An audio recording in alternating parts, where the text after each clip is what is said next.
In 1990, a man named Paul Ingram confessed to crimes he had no memory of committing. Under questioning, the memories surfaced, vivid, detailed, felt completely real. There was no physical evidence, there were no witnesses, the crimes never happened, but his brain had been convinced they did. Elizabeth Loftus is a cognitive psychologist who has spent 50 years proving that human memory is not a recording, it is a reconstruction. Every time you remember something, your brain rebuilds the memory from scratch, and it is vulnerable to contamination. Loftus has demonstrated in hundreds of experiments that you can plant entirely false memories in a person's mind, memories of events that never occurred. And the person will believe them completely, defend them passionately, and often add new details that make them more vivid over time. In Loftus's most famous experiment, subjects were told 4 childhood stories, 3 real, 1 fabricated. The fake story described getting lost in a shopping mall at age 5. 25% of subjects not only believed the fake memory, they began elaborating on it.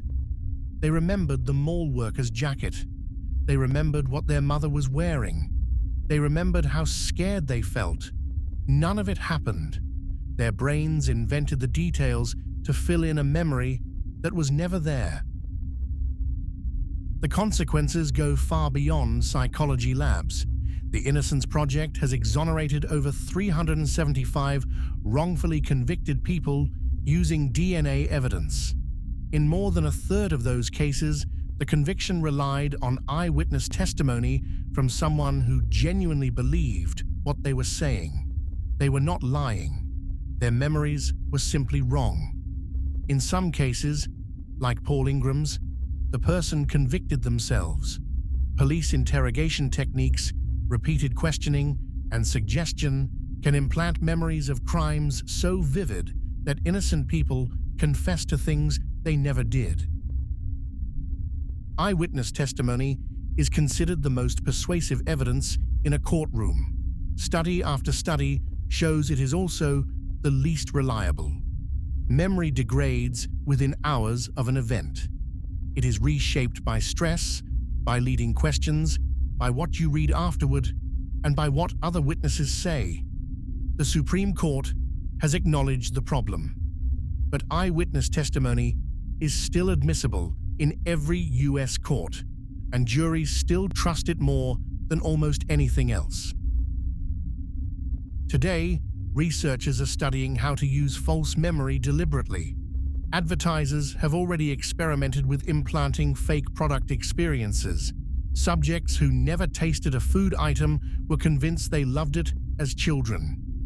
Therapists have accidentally created false memories of abuse that destroyed families and sent innocent people to prison.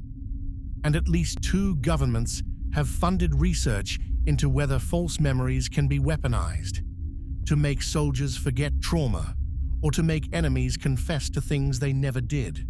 The technology works. The ethics have not caught up. You trust your memories because they feel real. But feeling real and being real are not the same thing. Subscribe to Emergent Truth. New drop every week.